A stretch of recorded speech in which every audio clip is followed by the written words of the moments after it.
Bonjour à tous. Donc deuxième partie de notre sujet, la Première Guerre mondiale vers une guerre totale 1914-1918.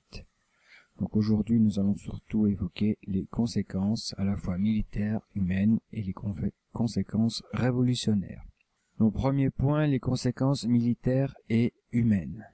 Donc nous l'avons dit, la guerre se déroule essentiellement dans l'espace rural avec la destruction totale sur une largeur de front d'environ 30 à 40 km. Il n'y a plus rien, forêt, arbres, etc. Tout est détruit. Village. Aucune grande ville n'a été ravagée à proprement parler et les populations civiles sont très peu touchées, à l'exception de l'occupation de la Belgique, par exemple sur le front ouest, les violences dans l'est et le sud-est de l'Europe et surtout du génocide des Arméniens commis par les Turcs en 1915. On compte environ 1,5 million de morts et de disparus pour le peuple arménien. Les victimes sont donc essentiellement des militaires, environ 9 millions sur 12 millions de morts.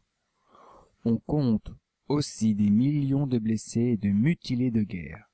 Après la guerre, se déroulent des cérémonies commémoratives. Je pense par exemple aux soldats inconnus sous l'Arc de Triomphe en 1920. Et puis sont construits dans toutes les communes de France, ou à peu près toutes les communes de France, des monuments aux morts. Ce qui favorise le pacifisme, on ne veut plus de la guerre, mais en même temps favorise aussi le nationalisme et pour certains la haine de l'autre. La guerre 14-18 est donc bien caractérisée par une violence de masse.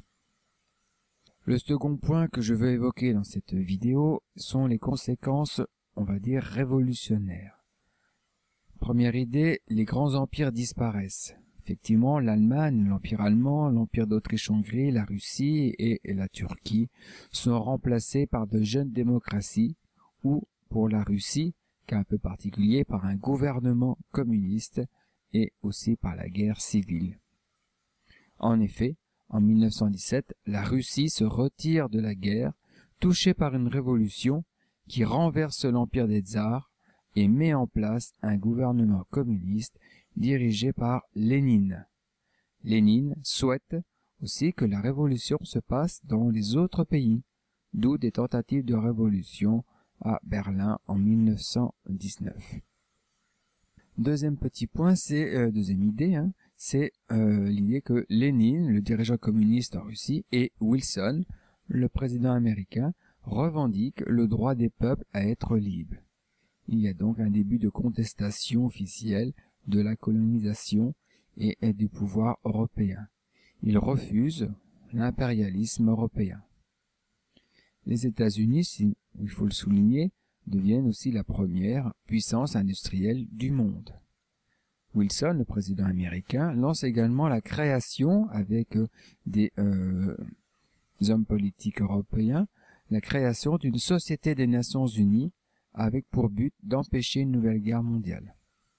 Toutefois, cette SDN, Société des Nations, n'a pas beaucoup de moyens.